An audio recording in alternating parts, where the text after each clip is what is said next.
நீங்கள் பார்த்து கொண்டிருப்பது உங்கள் ஜாஷுவா டிவி. சகல ஜனங்களுக்கும் நற்செய்தி.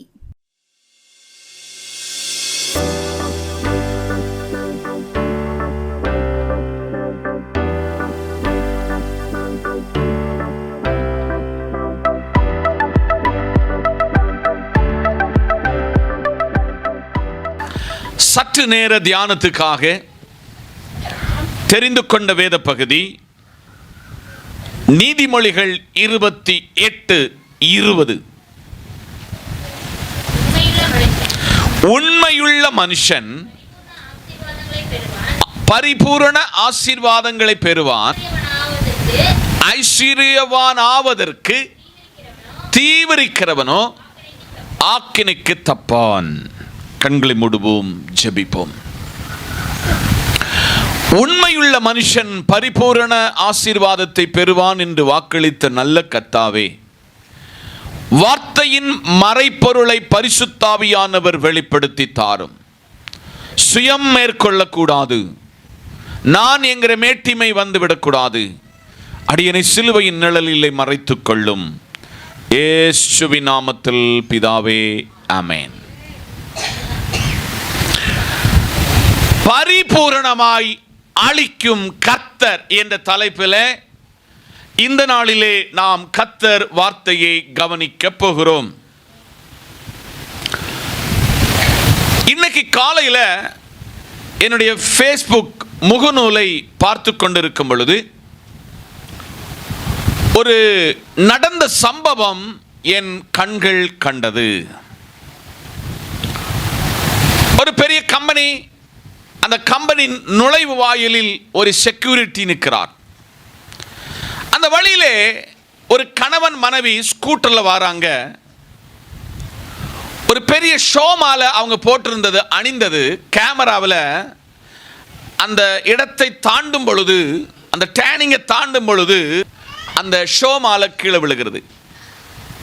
அது அவங்களுக்கே தெரியாது.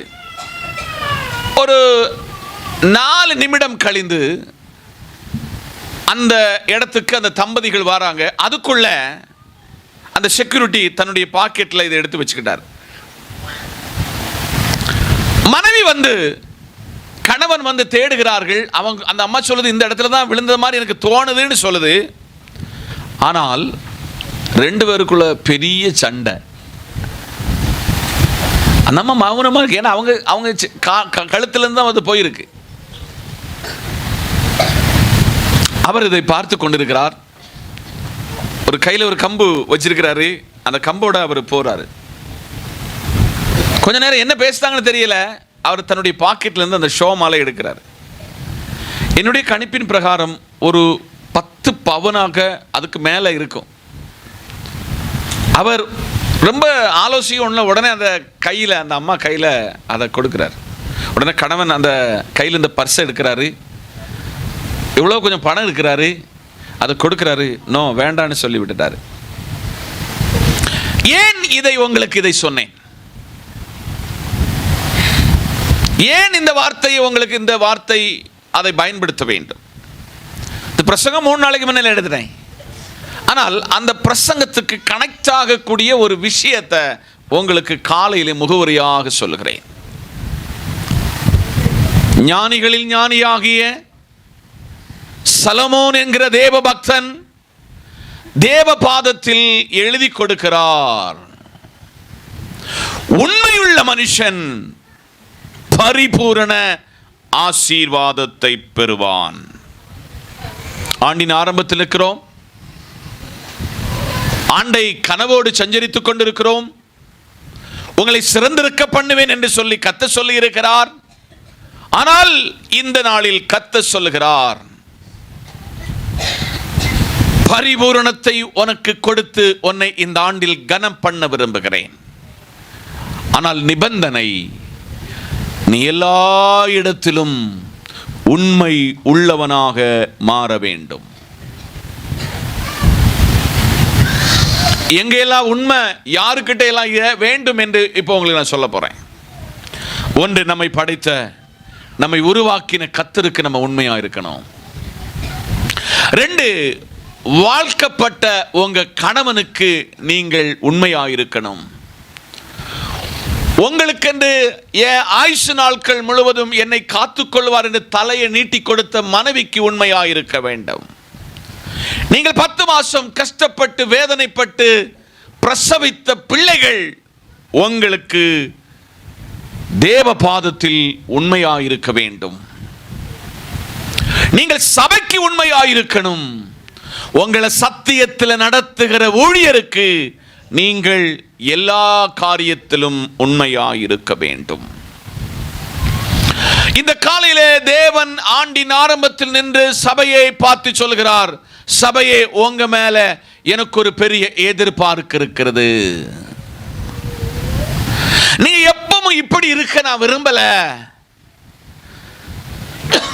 ஒரு சாதாரண ஒரு கம்பெனியில வேலை பார்க்கிறவனுக்கு ஒரு பியூனா போகிறவன் அங்க அந்த கம்பெனியினுடைய சீனியாரிட்டியின் பிரகாரம் அவனுக்கு ஏதோ ஒரு கிளார்க் போஸ்ட் வர கிடைக்கும்.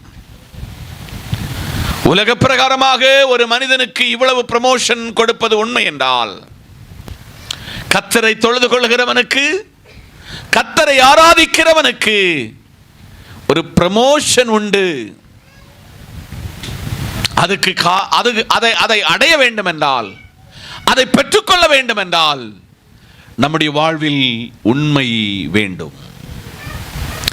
உண்மை என்பது எப்படி வருகிற பிரதிபலன் என்றால், உண்மையுள்ள மனுஷன் பரிபூரண ஆசீர்வாதத்தை பெறுவான்.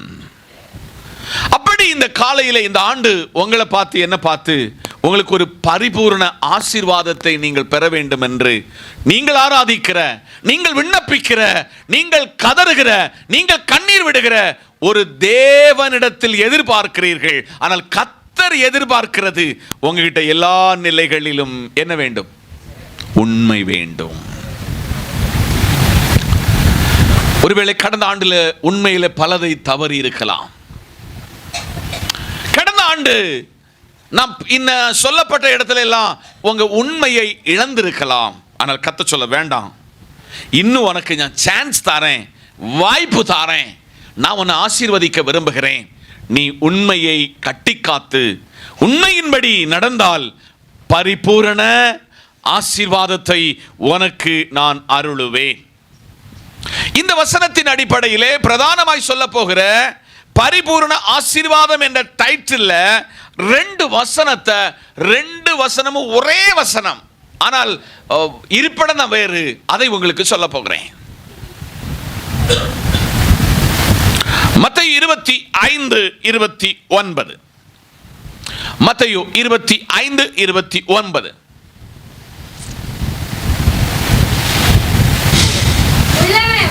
உள்ளவனவனோ அவனுக்கு கொடுக்கப்படும், பரிபூரணமும் அடைவான்.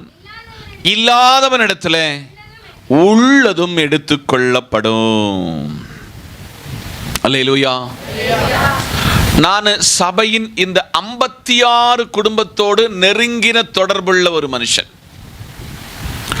உங்களிடத்தில் நெருக்கமான அன்பையும் நேசத்தையும் வைத்திருக்கிற ஊழியர். உங்களிடத்தில் தெரிந்தோ தெரியாமல் சில கேள்விகள் கேட்பதுண்டு. வீட்டில் எப்படி இருக்கீங்க? நல்லா இருக்கீங்களா? புதிய ஆண்டை தொடங்கி இருக்கிறீங்க, அந்த ஆண்டு எப்படி இருக்கிறது என்று சில சம்பாஷணையிலே கேள்விகள் எழுப்புவது உண்டு. அநேகருடைய கேள்வி பதில், என்னதான் இந்த ஆண்டவர் தந்தாரோ, எதுக்கு தான் தந்தாரோ, எப்பக்கத்திலும் நெருக்கப்படுகிறேன், நல்ல வேலை பார்க்கிறேன், கை நிறைய பணம் வருது, ஆனா கையில் நிற்க மாட்டுக்கு. பல நேரத்தில் நாம் சொல்லுகிற ஒரு வார்த்தை உண்டு, இல்லை இல்லை இல்லை. ஆனால் இந்த மத்தேயுவுக்கு எழுதி கொடுக்கிறார், உள்ளவன் எவனோ, சொல்லுங்க, உள்ளவன் எவனோ அவனுக்கு கொடுக்கப்படும். இது ஒரு பெரிய ஒரு இறையியலாகும். உள்ளவனுக்கு கொடுக்கிற ஆண்டவர். ஏன் நாங்க இல்லாம வந்திருக்கிறோம், யா எங்களுக்கு அப்படி கிடைக்கும்? உங்களுக்கு உள்ளத உள்ளதுன்னு சொல்லுங்க. பல நேரத்தில் மனைவிமார்கிட்ட கணவன் சொல்லுகிறது ஒண்ணுமே இல்லை. பாக்கெட்ல என்ன இருக்கும்? அநேகருடைய வாழ்வில் வந்த ஒரு பெரிய வீக்னஸ் என்னன்னா, ஏதோ ஒரு இடத்துல ஏதோ ஒரு சேமிப்பை வச்சுட்டு இல்லைன்னு சொல்லுவோம். ஆனால் உள்ளவன் எவனோ அவனுக்கு கொடுக்கப்படும். எப்படி கொடுக்கப்படும்? பரிபூரணமாய் அதை அடைவான். ஆனா இல்லைன்னு நீங்க சொல்ல சொல்ல ஒன்றும் இல்லாமல் போய்விடும். இன்னைக்கு ஒரு பொருத்தனை பண்ண ஆண்டை என்னை ஆண்டவர் சொல்லுக, ஒன்னு நான் சிறந்திருக்க பண்ணுவேன். இல்லாத ஒருவனிடத்திலே இல்லை என்று சொல்லுகிறவனை எப்படி அவர் சிறந்திருக்க பண்ண வைக்க முடியும்? இல்லை என்ற வார்த்தை நம்ம வாயில வரவே கூடாது. நீங்க இல்லைன்னு எதை சொல்லணும்? பாவம் இல்லைன்னு மட்டும் சொல்லணும். பாக்கி எல்லாம் என்கிட்ட இருக்கிறது. பரிசுத்த ஆவியானவர் இந்த காலையிலே உங்களுக்கு ஒரு நல்ல ஆராதனையை தந்து, நல்ல ஒரு ஜெப வாழ்வை தந்து, இவ்வளவு வேற ஒரு கொடை கீழிலே உட்கார வச்சு சொல்லுதாரு, நான் உன்னை ஆசீர்வதிக்க போகிறேன். சும்மா இல்ல, பரிபூரண ஆசீர்வாதம். ஆனால் நீங்களும் நானும் செய்ய வேண்டியது, இல்லை என்ற வார்த்தை இன்றைக்கு உங்க இருதய டிக்ஷனரியிலிருந்து தூக்கி தூர எறிய வேண்டும். உள்ளவனவனோ அவனுக்கு கொடுக்கப்படும். அது பரிபூரணம் நான் கொடுக்கிறதிலே அவன் அடைவான். இல்லாதவனிடத்திலிருந்து உள்ளதும்.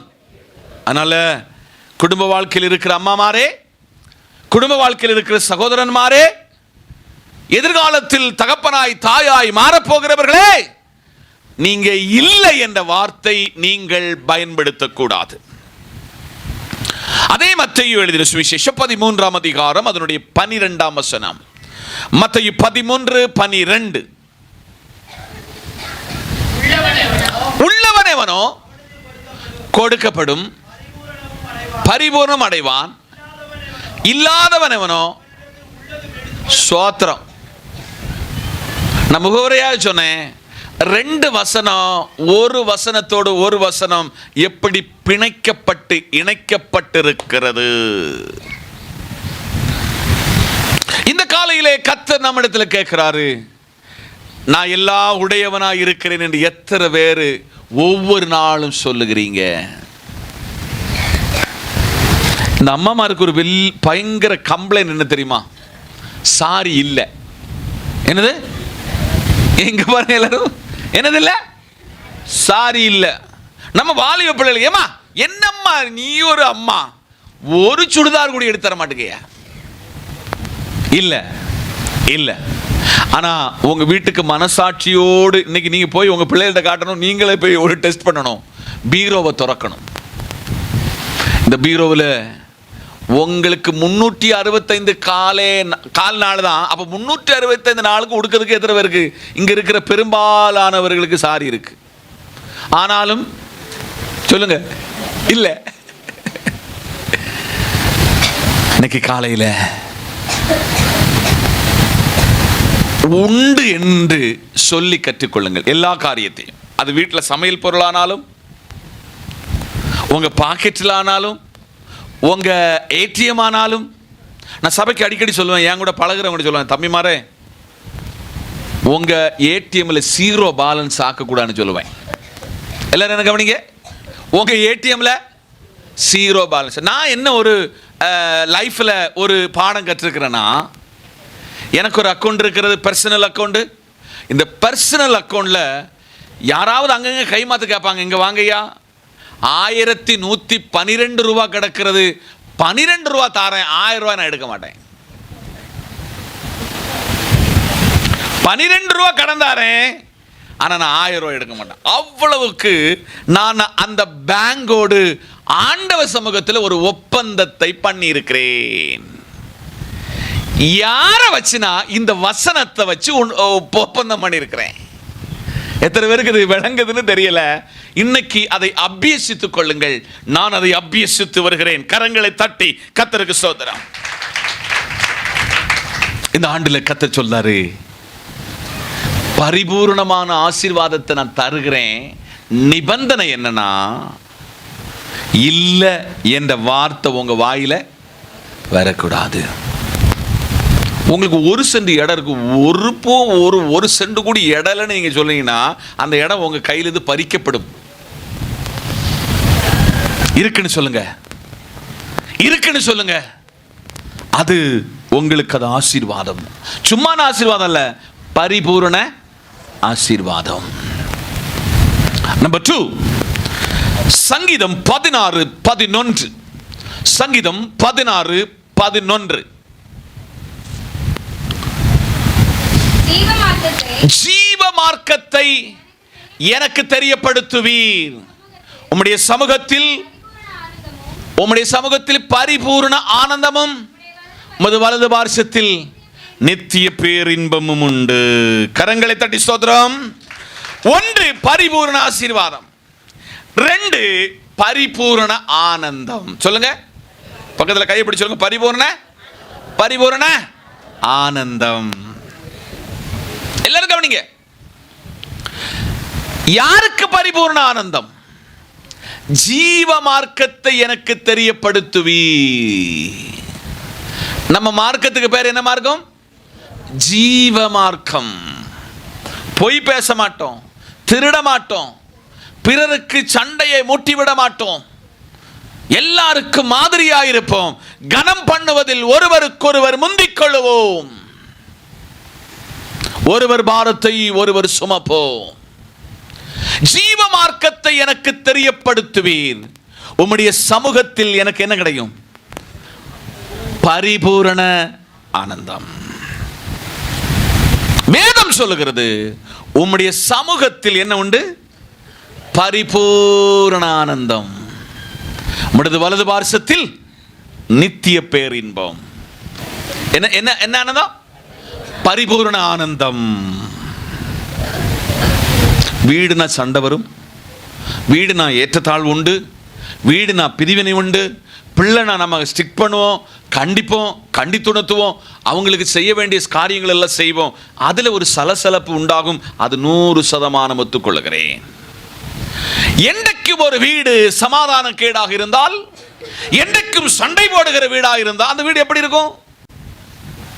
ஆனா கர்த்தர் சொல்றாரு, நான் இந்த ஆண்டுல என்ன ஆனந்தம்? பரிபூரணத்துக்கு மேல வேட இல்லை, வார்த்தையே இல்லை. பரிபூரணத்திற்குள்ள எக்ஸாம்பிளுக்கு கடுகு. என்னது? கடுகு. நீங்க எங்க உரசுனாலும் அதுக்கு என்ன இருக்காது? உரசல் எங்கேயாவது சின்ன ஏதாவது துருசு, அது ஏதாவது ஒரு என்ன இருக்காது? தறி இருக்காது.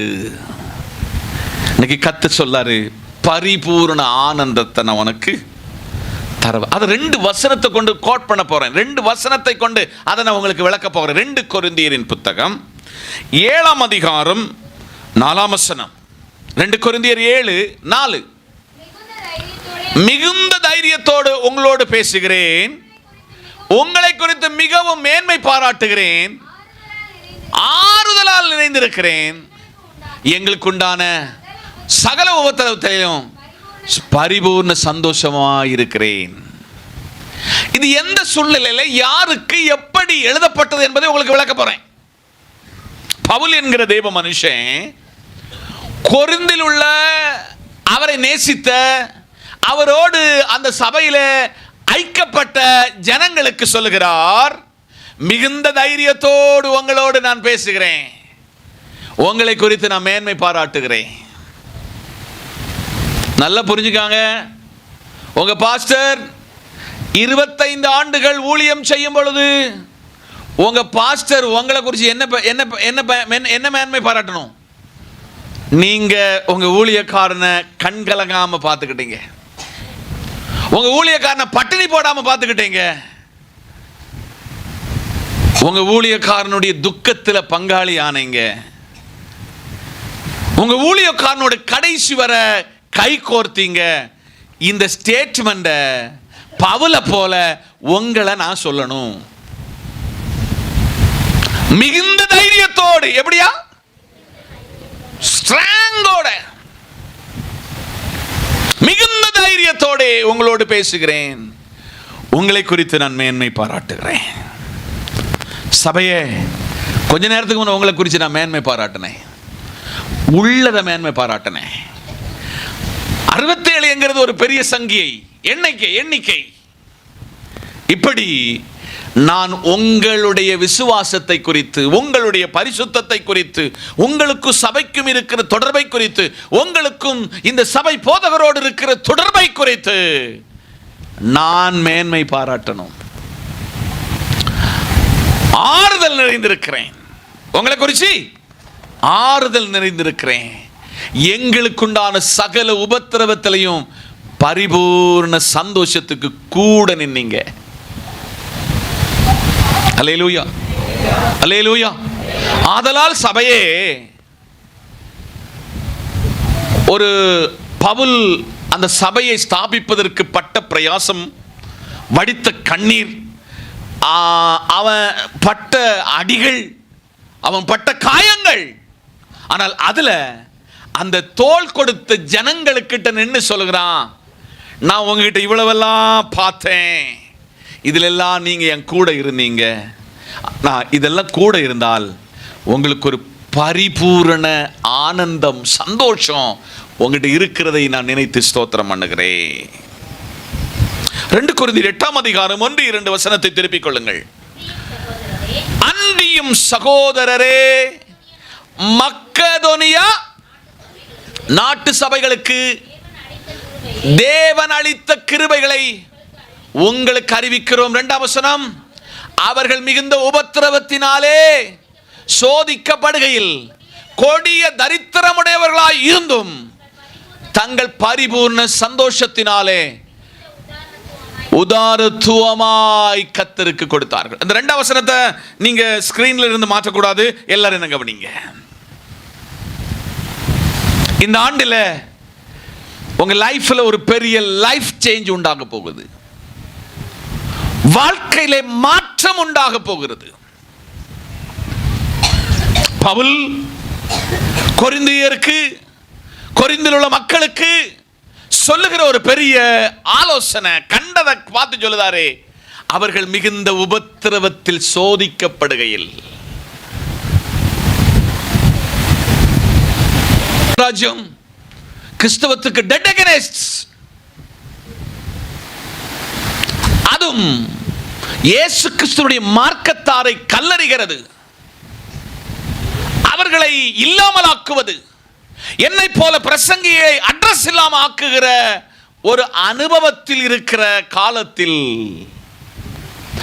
அவரோடு இணைக்கப்பட்ட கொரிந்து சபையினுடைய மக்களை பார்த்து சொல்லுகிறார், நீங்கள் மகா உபத்திரவத்தில் சோதிக்கப்படுகையில், நீங்க கைத்தட்டு பாடுவதற்கு உங்களுக்கு சுதந்திரம் இல்லாதிருந்த காலத்தில், நீங்கள் தேவனை ஆராதிப்பதற்கு ஆலயத்துக்கு வருவதற்கு தடை இருந்த காலத்தில் நீங்க ஏன் கூட தோள் கொடுத்தீங்க. அது நிமித்தம் உங்களுக்கு கொடிய தரித்திரம் உண்டானது. ஆனா அந்த தரித்திரத்திலிருந்து நீங்க நான் விசுவாசிக்கிற, நான் நம்புகிற ஏசப்பாவோடு நீங்க பிரயாணப்பட்டீங்க. உங்களுக்கு பரிபூர்ண சந்தோஷமும் ஆண்டவர் கொடுத்து உதாரத்துமாய் அவர்கள் கர்த்தருக்கு கொடுக்க, தரித்திரத்தில் கொடுக்க அவர்களுக்கு கர்த்தர் கிருபை செய்தார். இந்த ஆண்டுல கர்த்தர் உங்களை பார்த்து கேட்கிறாரு, நிறைவா இருக்க சொல்ல கர்த்தருக்கு கொடுக்கலாம். தரித்திரத்தில் கொடுக்கிற அனுபவம் நமக்குள்ளே எத்தனை பேருக்கு இருக்கிறது? பல நேரத்தில் நம்ம சொல்லுகிற ஒரு வாசகமாகும், மனைவியை வச்சு சமாதானம் இல்லை, கணவனை வச்சு சமாதானம் இல்லை, பிள்ளைகளை வச்சு சமாதானம் இல்லை, பக்கத்து வீட்டுக்காரங்களை வைத்து சமாதானம் இல்லை. ஆனால் அவர்கள் மிகுந்த உபத்திரவத்தில் சோதிக்கப்படுகையில், கொடிய தரித்திரத்தில் அவர்கள் கடந்து சென்ற பொழுது தங்கள் பரிபூரண சந்தோஷத்தினால, நான் உங்கள்கிட்ட சொல்லுதேன், 2 கையை வச்சு கூப்பி கேட்கிறேன், வெசனமாய் இந்த இடத்துல ஒரு காணிக்கை போடாதீங்க. வெசனமாக வெந்துருகி ஒரு ஊழியக்காரனுக்கு காணிக்கை கொடுத்துடாதீங்க. வாங்குறவனுக்கும் சமாதானம் இல்லை, வாங்குகிறவனுக்கும் ஆசீர்வாதம் இல்லை, கொடுக்கிறவனுக்கும் ஆசீர்வாதம் இல்லை. மிகுந்த உபத்திரவத்தில் ஒன்று கொடுத்து பாருங்க, அது உங்களுக்கு நன்மை உண்டாகும். பல நேரத்தில் என்னை ஒப்பிட்டு பார்த்து கொள்வேன். ஒரு காலத்தில் நான் இருந்த பக்கத்து வீட்டில் கடன் வாங்கி காணிக்கை கொடுத்த ஒரு காலம் இருக்கிறது. ஒரு நாள் நான் உணர்த்தப்பட்டேன், கடன் வாங்கி மட்டும் என்ன கொடுக்கக்கூடாது, காணிக்கை கொடுக்கக்கூடாது. அதை ஏற்றுக்கொண்டார் ஆண்டவர். இன்னைக்கு கடன் வாங்கி காணிக்கை கொடுக்கிறதை நிறுத்த கர்த்தர் உதவி செய்தார். இந்த காலையிலே 1 பரிபூர்ண ஆசீர்வாதம், 2 பரிபூர்ணமான ஆனந்தம். நம்பர் 3, உபாகமம் உங்களுக்கு எல்லாம் தெரிஞ்ச ஒரு வசனம் 28:11. உபாகமம் 28:11. உனக்கு கொடுப்பேன் என்று கர்த்தர் உன் பிதாக்களுக்கு ஆணையிட்ட தேசத்தில் கர்த்தர் உன் கற்பத்தின் கனியிலும் உன் மிருக ஜீவன்களின் பலனிலும் உன் நிலத்தின் கனியிலும் உனக்கு பரிபூர்ண நன்மை உண்டாக கட்டளையிடுவார். நம்பர் 3, பக்கத்தில் இருக்க கையை பிடிச்சிக்காங்க, யாரோ இருக்காங்க தெரியாது, ஆனா உங்க கூட்டு விசுவாசி. அவங்களுடைய முகத்தை பார்த்து முகம் பார்த்து சொல்லுங்க, இந்த வருஷம் உங்களுக்கு நன்மை உண்டாக போகிறது. சத்தம் போட்டு உங்களுக்கு லெஃப்ட் அண்ட் ரைட்ல சொல்லுங்க பாப்போம். Left and right. எஸ். ஆனா எப்படி உண்டாகணும்னா என்ன செய்ய போறோம், இப்ப படிக்க போறோம். இது நீங்க படிச்சுட்டு தான் நீங்க வீட்டுக்கு போகணும். உனக்கு கொடுப்பேன் என்று உன் பிதாக்களுக்கு ஆணையிட்ட தேசத்துல நம்மளை வச்சிருக்கிறாரு. ஒத்துக்கிட்டீங்களா? நீ எங்கேயோ பிறந்தீங்க, எங்கேயோ வாழ்கிறீங்க. இப்போ உங்களுக்கு உங்கள் பிதாக்கள் ஆணையிட்ட கொடுத்த தேசத்துல ஒன்ன ஆணையிட்டு கொடுத்து சத்தியம் பண்ணி கொடுத்த தேசத்தில் இருக்கிறீங்க. கர்த்தர் உன் கற்பக்கனி ஆசீர்வதித்திருக்க. சொல்லுங்க அல்லேலூயா. இன்னைக்கு வீட்டில் போய் முடிஞ்சால் இங்க வச்சே 2 பிள்ளை 3 பிள்ளைய முன்ன நிறுத்தி சொல்லுங்க, இதுவரை நான் ஆசீர்வதிக்க விட்டுட்டேன், எங்க அப்பா என் பிள்ளை ஆசீர்வதித்திருக்கிறாரு. ஒருவேளை போன்லயாவது கூப்பிட்டு சொல்லி அவன் தலையில கையை வச்சு சொல்லணும், அவ கையில வச்சு சொல்லணும், என் கற்பக்கனி ஆசீர்வதித்திருக்கிறாருன்னு சொல்லி ஆண்டவர் எனக்கு கட்டளை கொடுத்திருக்கிறார். அல்லேலூயா. உன் கற்பத்தின் கனியிலும். ஆனா பாவம் ஏழை மக்கள் ஒரு சின்ன குறிப்பில், பாஸ்டர்யா இந்த சகோதரிக்கு இந்த சகோதரனுக்கு திருமணம் இத்தனை வருஷம் பிள்ளை கிடைக்கல, அப்படியும் ஒரு லிஸ்ட் இங்க உள்ள வருகிறது. நீங்களும் ஜெபம் பண்ணுதீங்க. அப்படிப்பட்ட ஸ்தானத்தில் நீங்க யாருக்கிட்ட சீட்டு எழுதி கொடுக்காம, என்ன எழுதி கொடுக்காம, எந்த பிரேயர் ரெக்வெஸ்ட் செய்யாம உங்களுக்கு ஒரு கற்பக்கனி தந்திருக்கிறார். வலது கரத்தை உயர்த்தி நன்றி சொல்லுங்க. இந்த பிள்ளைய பல நேரத்தில் சாபம் போட்டமே, இந்த பிள்ளை ஏமல பிறந்தன்னு சொன்னமே, முட்டாள்னு சொன்னமே, அறிவில்லாதவன் சொன்னமே, கீழ்ப்படியாதவன் சொன்னமே, இன்னைக்கு கத்த சொல்றாரு, இந்த ஆண்டுல உன் பிள்ளைய நான் ஆசீர்வதிக்க விரும்புகிறேன். உன் பிள்ளைக்கு உனக்கு கொடுப்பேன் என்று தேசத்தை கொடுத்தேன். பெரிய வீடோ, அந்த வீடை உனக்கு உட்கார வச்சு சமாதானமா வாழ வச்சேன். உன் கற்பக்கனி ஆசீர்வதித்தேன். ஒரு நோய் இல்லாத ஒரு பிள்ளை உனக்கு தந்தேன், அழகுள்ள பிள்ளை தந்தேன். ஆனா நீ பல நேரத்தில் அதுல திருப்தி இல்லாதவனாய் இருந்தாய். உன் பிள்ளை ஆசீர்வதிக்க விரும்புகிறேன். உன் மிருக ஜீவனினுடைய பலன் என்னது? சோத்திரம். விசுவாசிக்கு சொல்லுதேன், இடம் இருக்கிறவங்க யாரு? உள்ள இடத்துலயாவது 10 ஆடை கூட வளர்க்க சொல்ல மாட்டேன், முடிந்த வரையில் ஒரு 2 ஆடாவது நீங்க வளர்த்தீங்கன்னா அதுக்கு என்ன கிடைக்குமா? பைபிள் சொல்லுது, பலன். சோம்பேறியை கர்த்தர் ஆசீர்வதிக்கவில்லை, சோம்பேறியை உயர்த்தினதில்லை. உங்களுக்கு இருக்கிற இடத்துல உங்க தொழிலை டெவலப் பண்ணுவதற்கு என்ன முகாந்தரமோ அதை நீங்கள் என்ன செய்ய வேண்டும்? அபியசிக்க வேண்டும். பைபிள் சொல்லுது, உன் மிருக ஜீவனிலும் உன் நிலத்தின் கனியிலும். கர்த்தர் சொல்றார், உன் நிலத்தின் கனியிலும் உனக்கு பரிபூரண நன்மை உண்டாக கட்டளையிடுவேன். இந்த ஆண்டுல இதை பிடிக்க தயாரா? அதுல நம்ம ஆட்கள், நம்ம பாஸ்டமா மாதிரி என்னென்ன செடி இருக்கிறதோ அந்த செடியை நம்ம வளர்த்துவோம். அதனால நிலத்தை இதுவரையும் சும்மா போட்டிருந்தவங்க இன்னைக்கு தொட்டு நீங்க என்ன செய்யணும்? வேலை செய்யணும். உபாகமம் 30:8-9 உபாகமம் 30:8. நீயோ மனம் திரும்பி கர்த்தருடைய சத்தத்துக்கு செவி கொடுத்து எல்லா கற்பனைகளின்படி செய்வாய். அப்பொழுது உனக்கு நன்மையும் உண்டாகும்படி உன் தேவனாகிய கர்த்தர் உன் கைகள் செய்யும் எல்லா வேலைகளிலும், உன் கற்பத்தின் கனிகளிலும், மிருக ஜீவன் பலனிலும், உன் நிலத்தின் கனியிலும் உனக்கு பரிபூர்ணம் உண்டாக செய்வார். கரங்களை தட்டி இந்த நன்மையெல்லாம் செய்ய ஆண்டவர் ரெடி. ஆனா நீ என்ன செய்யணும் சொல்லுங்க? மனம் திரும்பணும். The God நிபந்தனைக்கு உட்பட்டு நம்மளை கனம் பண்ணுகிறவர், டைம்ஸ் அண்ட் கண்டிஷனுக்கு கொண்டு வந்து உயர்த்துகிற ஆண்டவர். நீயோ மனம் திரும்பி யாரு சத்தத்துக்கு? கர்த்தருடைய சத்தத்துக்கு செவி கொடுத்தால், இன்று நான் உனக்கு கற்பிக்கிற அவருடைய எல்லா கற்பனைகளின்படி, நியமங்களின்படி, உன் கற்பக்கனியிலையும் உன் நிலத்தின் கனியிலும் உன்னுடைய எல்லா காரியத்திலையும் என்ன தருவார்? பரிபூர்ண நன்மையை தருவார். ஏற்றுக்கொள்கிறீங்களா? ஏற்றுக்கொண்டு ஆகணும்.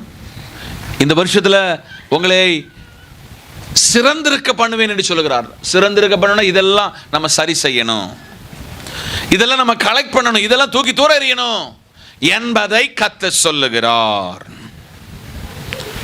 எரேமியா 33:6. எரேமியா 33:6 சீக்கிரம். இதோ நான் அவர்களுக்கு சௌக்கியமும் ஆரோக்கியமும் வர பண்ணி அவர்களை குணமாக்கி அவர்களுக்கு பரிபூர்ண சமாதானத்தையும் சத்தியத்தையும் வெளிப்படுத்துவேன். அல்லேலூயா. நம்பர் 4, பரிபூர்ண சமாதானம். சொல்லுங்க. சும்மா சாதாரணமான சமாதானம் இல்லை. இந்த சமாதானம் எப்படி வரும்? இதோ நான் அவர்களுக்கு ஆரோக்கியத்தை வர பண்ணுவேன். எல்லாரும் நீங்க ஜெபம் பண்ண சொல்ல ஒரு காரியத்தை விடக்கூடாது. நீங்க காலையில் எந்திரிச்ச உடனே, இன்னைக்கு நான் வேலை செய்யக்கூடிய, இன்னைக்கு நான் போகிற இடத்துல நான் சோர்வாக வரக்கூடாது, நான் ஆரோக்கியம் உள்ளவனாக வர வேண்டும். அப்படி ஜெபம் பண்ணுவீங்களா? சொல்லணும். இதோ எனக்கு சௌக்கியத்தையும் ஆரோக்கியத்தையும் வர பண்ணி. ஒவ்வொரு நாள் நீங்க எதை கேட்கீங்களோ கேட்க சொல்ல ஒன்று கேட்டணும். எனக்கு ஆரோக்கியத்தையும் சௌக்கியத்தையும் வர பண்ணி அவர்களை குணமாக்கி. நம்ம சரீரத்தில் என்ன பலவீனம் இருக்கு நமக்கு தெரியாது. அவ்வப்பொழுது அங்கங்க வலிக்கும். ஆனா அந்த காரியங்களை கர்த்தர் குணமாக்கி அவர்களுக்கு பரிபூரண சமாதானம். பலவீனப்பட்டவனுக்கு, வீட்டில் சமாதானம் இல்லாதவனுக்கு சமாதானம் கிடைக்காது. கர்த்தரிடத்துல சௌக்கியமும் கர்த்தரிடத்துல ஆரோக்கியம் பெற்றுக்கொள்ளுகிறவனுக்கு அவர் குணமாக்கிட்டாருனா அவனுக்கு பரிபூர்ண என்னது சமாதானத்தை தருவார். சமாதானத்தை இழந்து நிற்கிறீங்களா? உங்களுக்கு ஒரு பெரிய சமாதானம் உங்களை தேடி வந்திருக்கிறது. சங்கீதம் 29:11 யோவான் 14:27 திருப்பிக் கொள்ளுங்கள். சங்கீதம் 29:11 கர்த்தர் தமது ஜனத்திற்கு பலன் கொடுப்பார், கர்த்தர் தமது ஜனத்திற்கு சமாதானத்தை அவர்கள் அருளி கரங்களை தட்டி. எவ்வளவு பெரிய தெய்வத்தை ஆராதிங்க. சும்மா நீங்க சோத்திரம் சோத்திரம் சோத்திரம் போட்டுக்கிட்டு போகிற தெய்வம் இல்ல. அவர் தமது ஜனத்துக்கு பலன் கொடுப்பார். நீங்க வந்ததோட ஒரு பெரிய தெம்பு உங்க உடம்புல வந்திருக்கு. உங்க மனசுக்குள்ள கர்த்தர் ஏவி இருக்கிறாரு. தமது ஜனத்திற்கு என்ன கொடுப்பாரு? சமாதானம் கொடுத்து அவர்களை ஆசீர்வதிப்பார்.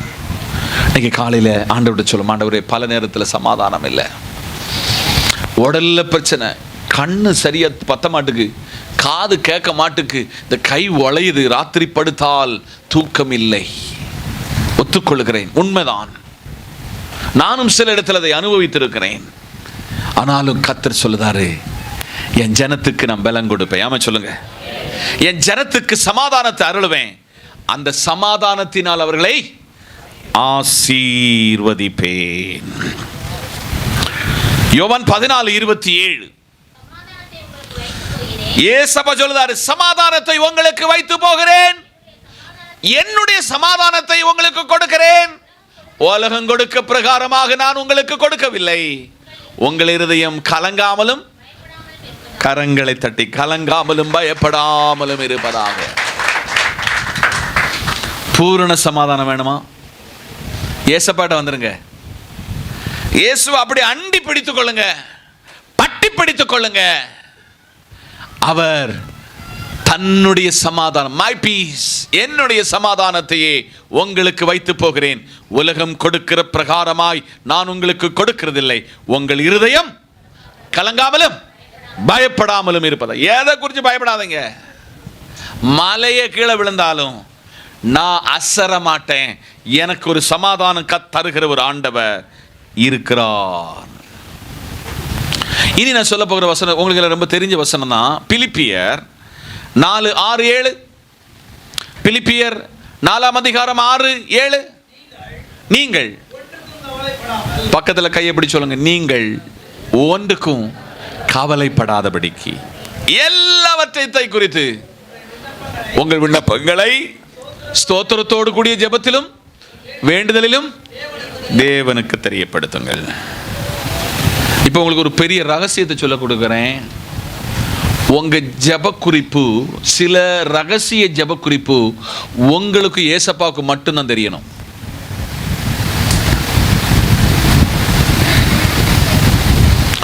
பொதுவில் ஜெபிக்கிற ஜெபம் இருக்கிறது, பகிரங்கமாய் ஜெபிக்கிற ஜெபம் இருக்கிறது, ஆனால் ரகசியமாய் ஜெபிக்கிற ஜெபமும் இருக்கிறது. நீங்கள் ஒன்றுக்கு கவலைப்படாதபடி எல்லாவற்றையும் உங்கள் விண்ணப்பங்களை என்னதோட, அதனால தான் ஜெபம் பண்ண சொல்ல ஸ்தோத்திரம் சொல்லுங்கன்னு சொல்லுது. நாங்கள் ஸ்தோத்திரத்தினால என்ன பெருகும்? சில வாய் என்ன அடி அடித்தாலும் சரி, வாயில என்ன செய்யாது? ஸ்தோத்திரம். கையை தூக்குங்கன்னு சொன்னா நம்ம டெம்பர் அனுப்போம். ஆஸ்பத்திரியில் காத்து கிடக்கு, இப்படி கை கட்டி நிற்க வைப்பாரு. ஆதலால் சபையோடு, விசுவாசத்தோடு, விசுவாச பிள்ளைகளோடு நீங்க ஜெபத்தில் உங்க வேண்டுதலை தெரிவித்துக் கொண்டே இருக்கணும்.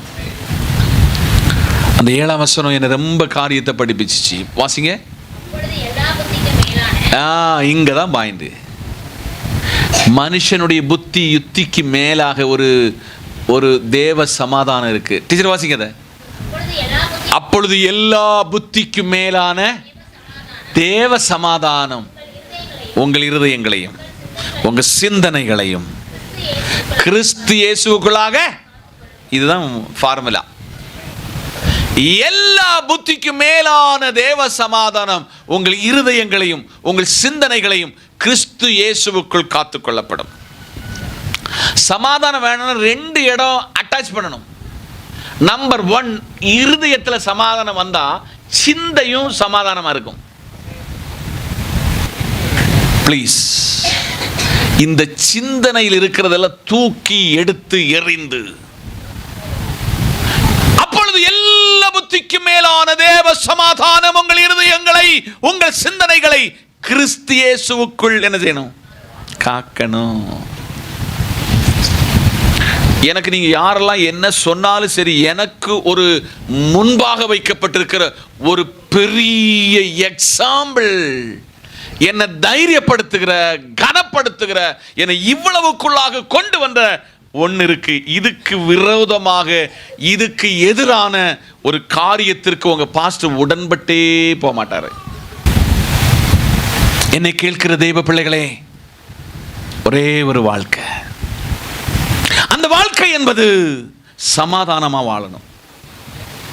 இன்னைக்கு நம்மளை கர்த்தர் எடுத்துக்கொண்டால், எந்த கஷ்டம் இல்லாம நான் கர்த்தரிடத்துல போயிருக்கிறேன், போவேன் என்கிற நம்பிக்கை எல்லாருக்கும் வேண்டும். சுமையை சுமைக்காதங்க. மற்றவங்களிடத்துல போய் அந்த பாரத்தை வாங்கி நமக்குள்ள சமாதானத்தை கெடுத்துறாதீங்க. கர்த்தரை மாத்திரம் நோக்கி பாருங்க, சமாதானம். நீங்க உங்கள்கிட்ட திருப்பி கேட்குறேன், எத்தனை பேர் படுத்தோன்னு தூங்குறீங்க? எத்தனை பேர் நிம்மதியாக படுத்து காலையில் எந்திரிக்கீங்க? பலதை சிந்திக்காதீங்க. சிந்திக்க சிந்திக்க உங்கள் சிந்தனை மண்டலத்தை உங்களை வேறொரு உலகத்தில் கொண்டு விட்டுரும். வேண்டாம். கடைசியாக 2 வசனத்துக்குள்ள உங்களை உங்கள் வீட்டுக்கு நான் அனுப்ப போகிறேன். அல்லேலூயா. வாசிக்கலாமே. 1 தீமோத்தேயு 1:4. ஒரு ஆள் யோவான் 1:16 எடுத்துக்கொள்ளுங்கள். 1 தீமோத்தேயு 1:14 14.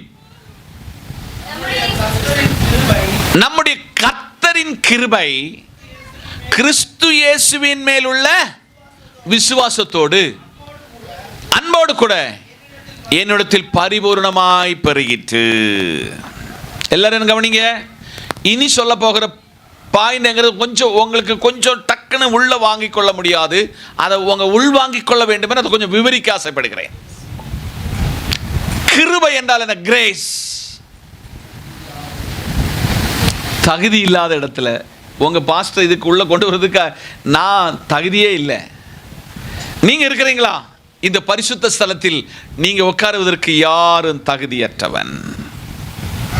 உங்களுக்கு ஒரு சேரை போட்டு, ஒரு ஃபேனை போட்டு, அந்த டைல்ஸ்ல இருந்தா உங்க கால் குளிரும்னு சொல்லி உங்களுக்கு ஒரு மேட்டை போட்டு ஒரு ராஜா வீட்டு பிள்ளையாக இங்க ஏன் உட்கார வச்சிருக்காரு தெரியுமா? இவ்வளவு ஒரு பெரிய மைக்குக்கு முன்ன, இது ஒரு மகா பரிசுத்த ஸ்தலத்துல எனக்கு இந்த ஒரு வஸ்திரத்தை போட்டுட்டு இந்த இடத்துல என்ன உட்கார வச்சிருக்கிறார் பத்தியா? இதுக்கு நம்ம 2 சைடுலையும் தகுதியற்றவன். சொல்லுங்க, பக்கத்துல சொல்லுங்க, தகுதி அற்றவன். ஆனா தகுதியற்றவனை கொண்டு இப்ப வெளியில இருந்து ஒரு ஆள் வந்து, ஏ அப்ப என்ன கெட்டப்பான நிலையிலே நீங்கள் ஆராதிக்கிறீர்கள். இந்த தகுதி இல்லாத இடத்துல தகுதிப்படுத்தி வச்சிருக்கிறதுக்கு பேர் தான் என்ன பேரு? கிருபை. என்னது? கிருபை. இன்னைக்கு காலையில இந்த கிருபையை எல்லாரும் இன்னைக்கு பெற்றுட்டு தான் இந்த இடத்துல போனோம். தம்முடைய கர்த்தரின் கிருபை கிறிஸ்து இயேசுவின் மேலுள்ள விசுவாசத்தோடு அன்போடு என்னிடத்தில் பரிபூரணமாய் பெருகிற்று. அப்போ கிருபை பரிபூரணமாய் உங்க வாழ்க்கையில வரணும். என்னது? அப்போ நீங்க ஒண்ணு சொல்லணும், நான் இதுக்கு ஒன்றும் தகுதியற்றவன். நான் ஒரு சொந்த வீடு கட்டுவதற்கு தகுதியற்றவன். நான் ஒரு என்னது வாடகைக்கு இருக்கிறதுக்கு தகுதியற்றவன். நான் ஒற்றிக்கு உட்கார்ந்து இருக்கிறது தகுதியற்றவன். இந்த இடத்துல வந்து உட்காருவதற்கு நான் தகுதியற்றவன். ஆனால் என்னை தகுதியாக கொண்டு நிறுத்தியிருக்கிறீர். உங்க கிருபை எப்படி எனக்கு தருவீர்னா பரிபூரணமாய். எப்படி? பரிபூரணமாய் அந்த கிருபை உனக்கு தருவேன் மகளே. பரிபூரணமாய் அந்த கிருபை உன்னை தேடி வரும் மகனே. எங்கெல்லாம் உன்னை தகுதியற்றவன் என்று ஒதுக்கி கட்டினாங்களோ, உங்களை கையை பிடிச்சு சொல்றாரு, அவர் கையில நீங்க அடங்கி இருந்துட்டீங்கன்னா உங்களை யாராக்குவாரு? தகுதியாக கொண்டு நிறுத்துவார். கையை பிடிச்சுக்கிடுவாரு. ஊரே உங்களை வேண்டான்னு சொல்ல இடத்துல, அந்த இடத்துல என் பிள்ளை ஒரு நாள் கஷ்டப்பட்டான், என் பிள்ளை கண்ணீர் வடிச்சான், என் பிள்ளை சாட்சி இல்லாம இருந்தான், ஒழுக்கக்கேடா இருந்தான், இப்போ என் கையில் வந்துட்டான், நான் அவனை உயர்த்துவேன் என்று தகுதி இல்லாத எங்கெங்கெல்லாம் இடம் இருந்துச்சோ அந்த இடத்துல கர்த்தர் உங்களை கொண்டு நிறுத்துவார். உங்கள் பிள்ளைகளை கொண்டு நிறுத்துவார். உங்கள் சந்ததிகளை கொண்டு நிறுத்துவார். உங்களை நிறுத்துவார். அதை பிடித்துக்கொள்ள தயாரா? ஒரே ஒரு வசனம் தான். இனி நான் இந்த பிரசங்கத்தை நிறைவு செய்ய போகிறேன். யோவான் 1:16. யோவான் 1:16 அவருடைய பரிபூரணத்தினால் கிருபையின் மேலே கிருபையை பெற்றோம். அவர் யார் சொல்லுங்க, வசனத்தை படிங்க. அவர் யார்? அவர் பரிபூரணமானவர். இஸ்ரவேலுக்கு ஒரு நியமம் உண்டு. இஸ்ரவேலனுக்கு ஒரு சட்டம் உண்டு. மகா பரிசுத்த ஸ்தலத்தில் அவன் ஆலயத்துக்கு வரும் பொழுது 1 வயது நிறைந்த ஊனமற்ற பழுதற்ற ஒரு ஆட்டுக்குட்டிய ஆசாரியங்கிட்ட கொண்டு வரணும். அந்த ஆசாரியன் என்னதெல்லாம் கவனிக்கணும்னா, அதனுடைய கரங்களை பார்க்க வேண்டும். 10 விரல் இருக்கிறதா? அந்த ஆசாரியன் 10 காலில் உள்ள விரல்களை பார்க்க வேண்டும். அந்த ஆசாரியன் 2 செவி இருக்கிறதா, மூக்கு சரியா இருக்கிறது, 2 கண் இருக்கிறதா என்று அவன் பார்த்து அவன் சர்டிபிகேட் பண்ணி அவன் பரிசுத்த ஸ்தலத்தில் கொண்டு, எங்க பரிசுத்த பரிசுத்த பரிசுத்த ஸ்தலத்தில் கொண்டு அவன் பலியிட வேண்டும். அப்படி ஒரு பலியாக பரலோகம் நிர்ணயித்த பரிபூரணம் உள்ளவராகும் நான் பிரசங்கிக்கிற இயேசு கிறிஸ்து. அல்லேலூயா. அவர் சொல்லுதாரு, நீ நான் மட்டும் பரிபூரணப்பட்டா போதாதுப்பா, என் கூட வருகிற எல்லாவனுக்கும் பரிபூரண கிருபைய நான் கொடுக்க விரும்புகிறேன். காதுள்ளவன் கேட்டுக்கொள்ள கடவன். இன்னைக்கு காலையில் நான் உங்கள்கிட்ட ஒரு கேள்வி முன் வைக்கிறேன். நீங்க வீட்டில இருந்து எந்த நிலையில வந்தீங்க, எந்த சூழ்நிலையில இருந்து வந்தீங்க? உங்களை ஒரு புதிய மனிதனாக இன்னைக்கு ஆண்டவர் மாற்றி ஒரு கான்ஃபிடென்ட், ஒரு நம்பிக்கை உங்களுக்கு தந்து இங்க இருந்து புறப்பட வைக்க போறாரு. நான் இந்த 5 காரியத்தை மறுபடி உங்களுக்கு ஞாபகப்படுத்தி நினைப்பூட்டுகிறேன். நம்பர் 1, நான் இந்த ஆண்டு உங்களுக்கு தரப்போகிற மேன்மை என்பது பரிபூரணமான ஆசீர்வாதம். என்ன ஆசீர்வாதம்? பரிபூரணமான ஆசீர்வாதம். 2, நான் இந்த ஆண்டு உங்களுக்கு தரப்போகிறது பரிபூரண ஆனந்தம். நான் இந்த ஆண்டு உங்களுக்கு தரப்போகிறது 3வது பரிபூரண நன்மை. யாரெல்லாம் டைரி வாங்கலையோ கண்டிப்பா ஒரு டைரி வாங்கி இந்த நோட்ஸ் எடுத்து வசனத்தில் வளருங்க. நம்பர் 4 பரிபூரண சமாதானம். ஒரு பரிபூரண சமாதானத்தை இந்த ஆண்டு உங்களுக்கு தரப்போகிறார். நம்பர் 5 நான் பரிபூரண கிருபையை தரப்போகிறேன். ஆனபடியினால் இந்த காலையிலே இந்த சத்தத்தை கவனிக்கிற சபையாரை பார்த்து கர்த்தர் சொல்லி அனுப்புகிறார், இந்த ஆசீர்வாதத்தோடு உங்க வீட்டுக்கு போங்க. நான் பரிபூரணம் அளிக்கும் கர்த்தர், நான் பரிபூரணம் அளிக்கும் கர்த்தர். இதை நீங்க பெற்றுக்கொள்ளணும், இதை அனுபவிக்கணும், இதை ஏற்றுக்கொள்ளணும், இதன்படி வளரணும் என்று வாழ்த்தி நான் உங்களிடத்தில் விடைபெறுகிறேன். கண்களை மூடுவோம், செபிப்போம். மகா பரிசுத்தரும் நீதிபரரும் நியாயாதிபதியுமாயிருக்கிற நல்ல ஆண்டவரே, பரிபூரணம் அளிக்கும் கர்த்தர் என்ற தலைப்பில் மிக தெளிவாக சத்தியத்தை தம் ஜனங்களுக்கு வெளிப்படுத்தினீர். இதன்படி வாழ்ந்திருக்க வளர்ந்திருக்க கர்த்தர் உதவி செய்யும். சபையாகிய சரீரத்தில் எங்களை பங்காளிகளாக்கி இந்த வார்த்தை அனுப்பினதற்காய் ஸ்தோத்திரம். துதிகன மகிமையாம் எடுத்துக்கொள்ளும் இயேசுவின் நாமத்தில் பிதாவே, ஆமென். நம்முடைய கர்த்தரும் மீட்பெரும் இரட்சகருமாயிருக்கிற இயேசுவின் கிருபை, பிதாவின் அன்பு, பரிசுத்தாவின் ஐக்கியமும் நாம் அனைவரோடும் நாம் கேட்ட தெய்வ வார்த்தையோடும் சகல பரிசுத்தவான்களோடும் தேவ கிருபை என்று நிலைத்திருப்பதாக.